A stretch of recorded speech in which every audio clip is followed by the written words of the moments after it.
Internet people, we just flew into the head of Joanna Dark. Come on, cutscene. Please load this time. There it goes. I've been having problems. Video problems. We're playing Perfect Dark. I know we've seen this before, but we're going to see it again. Because I like this level. Why the big hurry? If Dr. Carroll is not extracted tonight, dataDyne will put him through mind conditioning, and we'll lose our best chance of finding out what dataDyne are up to. Are they all expendable? Don't joke. You have to be careful, Joanna. Code keys will only operate while the owner is alive. If you kill them, the key is useless. Armed guards are a different matter, of course. What's the target location? Work your way down the building to the ground level. Dr. Carroll will be in a research lab somewhere in the underground facility. How will I recognize him? We don't have an image record, and we can't find any official files. All we have is the name. Good luck, Dr. Dark. Alright. A little bit of backstory here, because there's actually, like, even though the game does have a lot of voice acting, which is one of the reasons I like it. Even though the game has a lot of voice acting, there's a lot of plot that gets left out during the cutscene. The general gist of it is there's Dr. Carroll Fellow. Hello. There's Dr. Carroll Fellow, and he contacted the Carrington Institute, the place that Joanna Dark works for, asking for help. We're getting a positive reading. The internal comms hub is nearby. Asking for help because I guess dataDyne, the company that I'm infiltrating, look at a logo, man. dataDyne is asking him to do something unscrupulous or something, and he doesn't want to do it. So their solution to this. Who are you? Help! He's got a gun! Their solution to this is to, I guess, like, basically to do some sort of terrible mind conditioning thing. I'm not exactly sure what it is Elevator Man, what exactly it is they plan on doing, but yeah. So this is kind of a dark plot. Perfect Dark, you just did, you did well in the tests, I guess. Anyway, I did want to mention that this beautiful video was made possible by a video plugin, or an emulator someone made called 1964 Ultrafast, which lets you literally overclock the Nintendo 64 to speeds faster than it was designed to run. And turns out a lot of games handle that correctly. So, for instance, like instead of like going too fast like you would see like, old DOS games or whatever, it like runs properly but smoother. And it's like, well, why didn't anybody else think of this? Like I feel like Nintendo or Project 64 should have had shit like that at some point, right? I don't know. Zilmar, get on it. Architecturally, probably doesn't make much sense for those emulators. This is a boring conversation, though. I do want to talk about how great this game is. Like the voice, like I love the voice acting. I love this level. This level is super fun, and I love the concepts behind it. Like the plot is interesting too.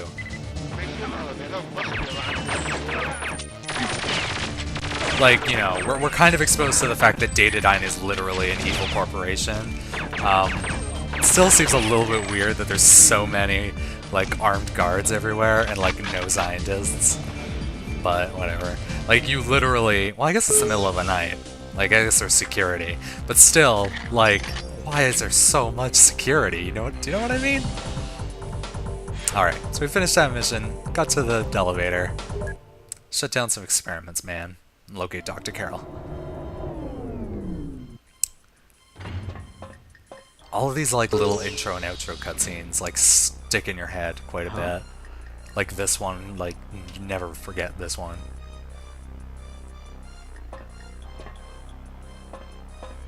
What? Oh man, Joanna Dark, you're badass. And here's a question, what was she holding on to? Like what? Oh, okay, never mind. Yeah, they explained that away, of course they did. It's Perfect Dark, that's what they do. Jeez! Jeez! Oh, you're still alive. Here we go. Something interesting about the design of this game, like first there's this. It seems like this room was specifically designed to teach you this. See, did you notice how I shot that? The guards in the next room over heard it, and then came to their buddy's aid. That is, like, that's a real mechanic in this game. So, for instance, I know that there's enemies standing right here. Oh, never mind. These guys are programmed to just stand there. No, but that is a thing. That is a thing that does come up in the game.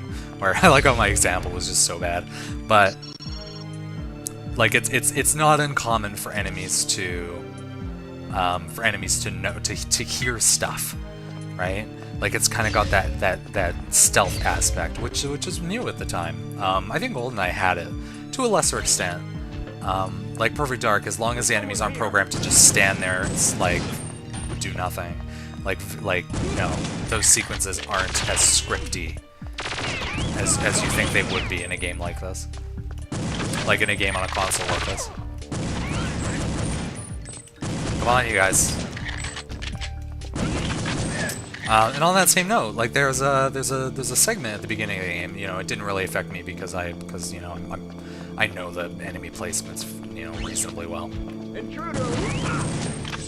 But there's We programmed the cleaning bot. It'll give you a way in. Affirmative. there's a segment right at the beginning where you go down. This is like I feel like everyone. There we go. Okay, good. Like the first time anyone ever plays this game, because GoldenEye had a mechanic. Well, not really a mechanic, but kind of an unintentional funny side effect, where if you get too close to an enemy, they can't hit you. Like if you stand right in front of an enemy, when they pull out their guns to shoot you, like they're aiming right at you. But what happens, like as far as the game is concerned, is they're putting their gun literally through your torso. So, like, you know, if you're playing multiplayer, you can actually physically see it. So they can't hit you. Like they're trying to shoot you, they're aiming right at you as far as they're concerned, but they're just missing because like the design of the game is that way. Whereas in this game they solved that problem by giving the enemies the ability to melee you right in the face. It's kind of interesting because there's a bit at the beginning where you go down a tight Something like using a lot of power. where you go down a tight stairwell. Shut down the experiments. I'll shut it down. Yeah, so you go down the tight stairwell, and it's like if the first time anyone plays this game, they're 9 times out of 10 they're gonna get hit in the face by the guard that's in that stairwell, and that teaches you in a very clever way because you know, getting punched in this game isn't a huge deal. Like, you know, you get a little blurry, you get a cool blurry screen effect, and you know, and you lose a little bit of health, so it's like, you know, not a huge issue. But that's a good mechanic. Like teaching stuff that way rather than explicitly telling you is an art that is definitely lost in a lot of games, I think. Hello. Pull the plug on that. Now! Please, just don't hurt me. I won't. I'm gonna hit you with this gun. I'm sorry, because you're being very cooperative. There, the experiment. Thanks. Gotta shut down the experiments, you know, they're not good. Who the hell are you? Switch this thing on. Oh. Which one do I press? Is it this one? There we go, okay. I win. Alright. But yeah, no, it's definitely a thing. Like, or definitely it's kind of a disappointment in games nowadays. Like games will, especially games like, you know, your big budget like EA games. The fact that, or I guess I shouldn't say like big budget, because there are big budget games that don't do it. Nintendo is excellent at teaching you correctly and like just letting you play the game. Oh fuck, he's coming the wrong way. Oh, well, I guess that'll give me a moment to talk about Shias. No, but yeah, so like, you know, Mass Effect, I think, is a good example, where like the game spells out things for you way too often. It's very like jarring and kind of disappointing even. Where, you know, this game has turned that learning experience into a, oh, well, I got hit, but that's fine. But now I know that, and, you know, I feel smart because I know that. To, you know, literally explaining on the screen, hey, you know, if an enemy hits, like, you know, don't get too close because an enemy will hit you and it'll hurt. You know, like, it just feels sort of cheap. Thanks, clean. Thanks, clean, buddy. Look at that cleaning butt. Look at him go. That's the noise the cleaning bots make. No intruder alert. Don't get all uppity. Where are you going? You know what? I'd have a tendency to say the AI in this game is not bad, but sometimes, man, sometimes it's just like, what? What? My favorite thing that enemies do. I don't think they don't do it so much in this game. That's the highest security sector. Dr. Card is got to be nearby. Understood.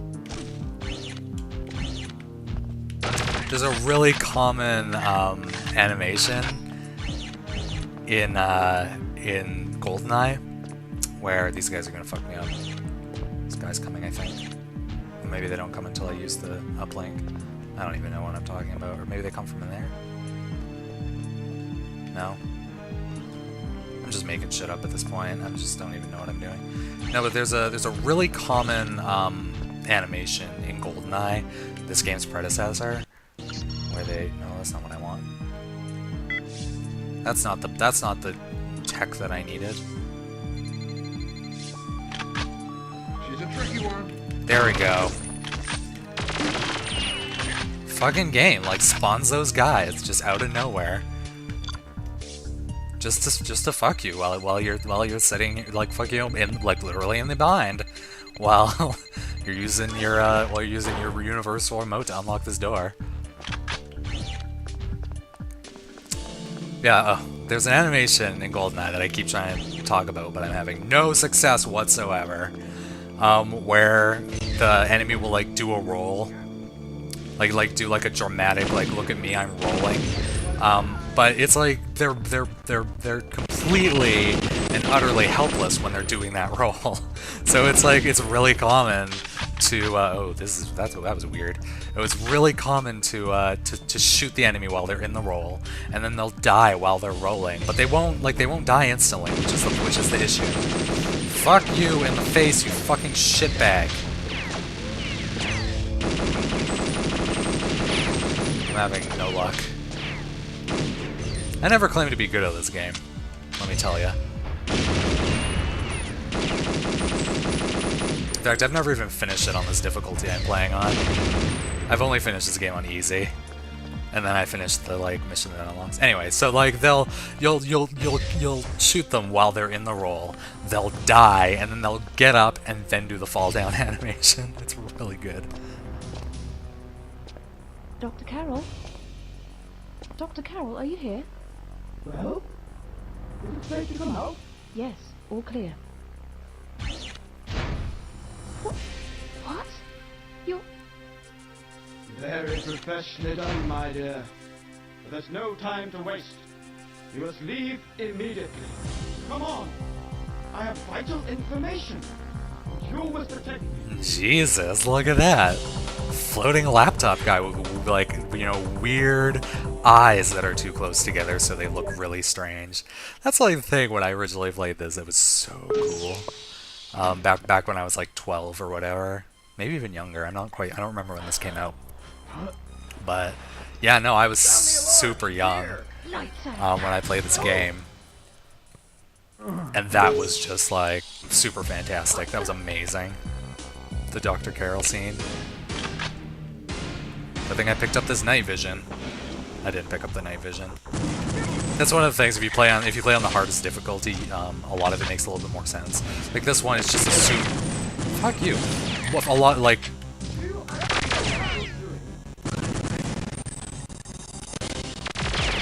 No, I don't know what I'm doing, Dr. Carroll. But thanks for believing. Fuck you in the fucking face, you fucking bitch tit. I'm having issues here. Computer issues. Dr. Carroll is like talking to me. I'm not good at this game. I'm trying to talk about stuff that isn't related. Yeah, Dr. Carroll, I thought that Dr. Carroll was a fun addition to this, actually. Like, you know, this game isn't gonna win any awards, like, for its plot by any means, but, like, pulling out stuff like Dr. Carroll just makes it fun, I think. Like, that's a fun thing, and he is integral to the plot of the game. Like, the whole game kind of stems from the reason why he didn't want to... you know, work for dataDyne anymore. Well, I guess they, you know, forced him to work for him because they made him. Like, they made an AI or whatever. But yeah, I don't know. It's interesting. It's fun. I hope you guys are... I'm gonna fucking die. Like, I'm gonna die because I'm doing so bad. We're just gonna shut that door. That captain needs to be taken out, or the jump ship will get shut down.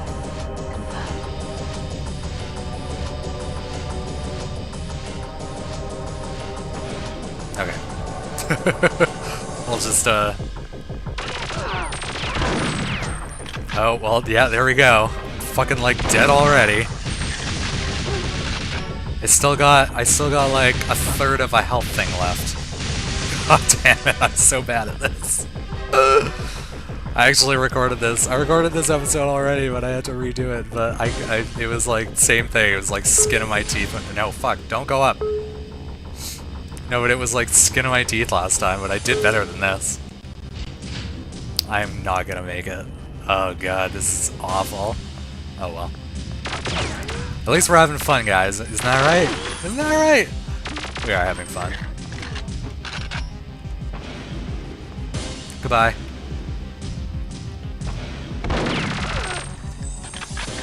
The worst part is, I'm going into this knowing where all the enemies are. That is the worst part. I know where everyone is, and I'm still, like, doing so shitty. She's here! Alright. This is the bit, this is the shit. This is the bit that's hard. I wonder if I should use the shotgun. No, that's not a good idea. Rocket launcher? No, definitely not. Definitely no rocket launchers. Okay, I can do this. We meet again, girl. You've become quite an annoyance. Good night, Miss Dark.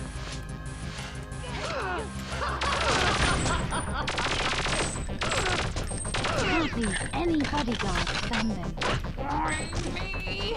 Okay. I'm not in a good situation right here. I'm not in a good situation at all. Because they are pointing the guns at me, and the moment they see me, they shoot. Like, this is not fucking good at all. The worst part is this one. Okay, killed one. There's one directly above me who has the advantage.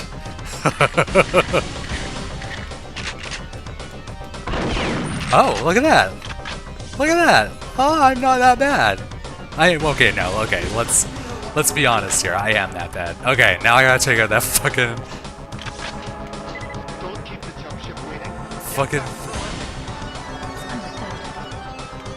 Fucking bitch tit fucking bullshit. Please, please, please hit. Please fucking hit. Oh, thank God. Alright, yeah, we did it. Going somewhere? Something I can do for you, old woman? Return our sapient immediately. You don't know what you're doing. Yes, I do. I'm leaving. One more chance. Give it back. And you could come and work for me. Sorry, gotta shoot. Oh man, what a line. You must get the sapient back. We cannot proceed without it. I know that. I also know who to talk to. Mr. Carrington. Ooh, dramatic. Foreshadowing there. But that's a good spot to stop at. Now that we finished, those first 3 missions are kind of like one mission. Like, that's all dataDyne extraction. So maybe we'll just split it up that way. So thanks for watching. I'm sorry that this isn't like a good video. Like, you know, a video that requires effort to create, like Morrowind or something. But yeah, I don't have as much free time as I used to, but I will do my best to keep giving you exciting content such as this mission end screen. Look at that. Look at that accuracy. Thanks again for watching, and see you next time, Internet.